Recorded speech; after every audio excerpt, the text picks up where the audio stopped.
Hello and welcome back to this tutorial. In our previous video, we learned how to create a CSV file and how to read a CSV file. And the type of data that we were able to write into our CSV file is a list object. So in this video, we are going to be learning how to write a dictionary object into a CSV file. So I am going to quickly create a dictionary object. And I'm going to call it new dictionary. So in the short form, a new dict, and I'm going to here create a dictionary object. So I'm going to set it to this, and remember that our dictionaries are key value pairs.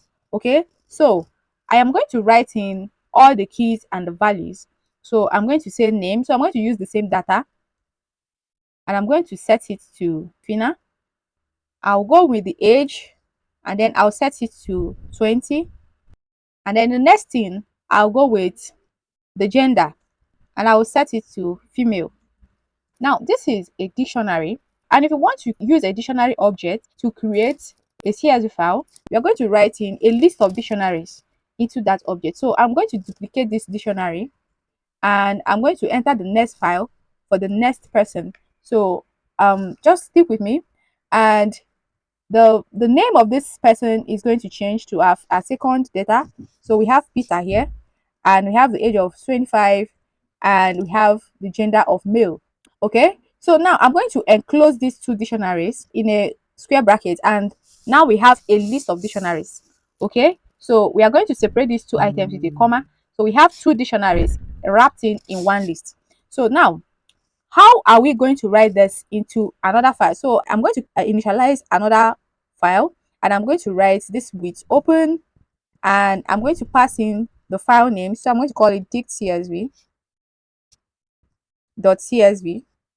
And well, another name that you can write this mode is, if you do not want to just enter it as a string, you can decide to create the mode variable here because it's inbuilt, and then you pass in the mode that you want. So I can decide to say that I want to write this. So, and I'm going to say as file.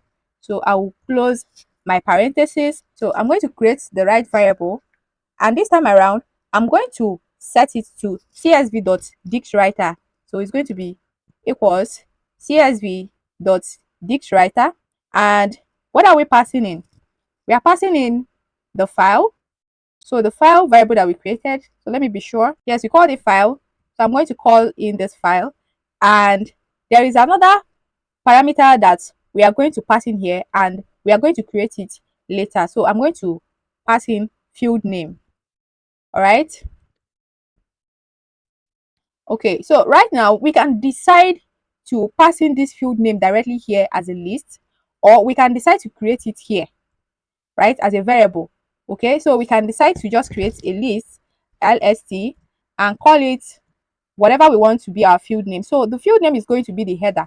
So we can create a list and pass in our name, and what else do we have there? Our age, and the next one is the gender.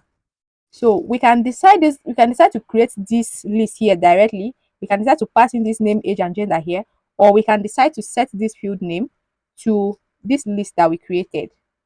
Okay, so this will now create a header for us. Now we are now going to call two more methods on this write variable that we created here. So the next method we are going to call is write header, right? And then we are going to call in write rows. So, and then we pass in the data that we want to be written inside this CSV file. So remember, we have our new dictionary here.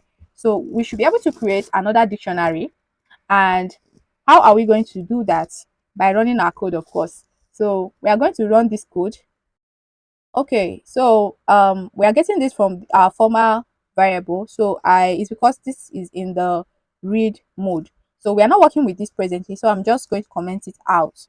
All right. So now I'm going to comment out the data that we created before. So now I'm going to run this again, and now we have a new CSV file that has all of the same thing that the other CSV file has.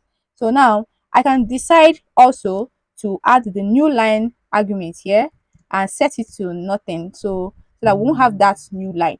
So, and you can see now that everything is working as planned. So I'm going to clear this. So now, let's say we now want to read the CSV file. Remember that we created this with a dictionary. So what we can do is that we can decide to change the mode to read mode and change the csv.DictWriter to csv.DictReader. And then I am going to remove the field name here. So the only thing we are going to do now is that we are going to read this file, and then we are going to loop over it like we did in our first case. So, and how are we going to do that for x in, so remember we can also change the variable name, so but we can decide to retain it because of time. So I am going to print the individual members of that iteration. So I can decide to print the individual rows. Okay, so I can decide to print only the name row and the age row.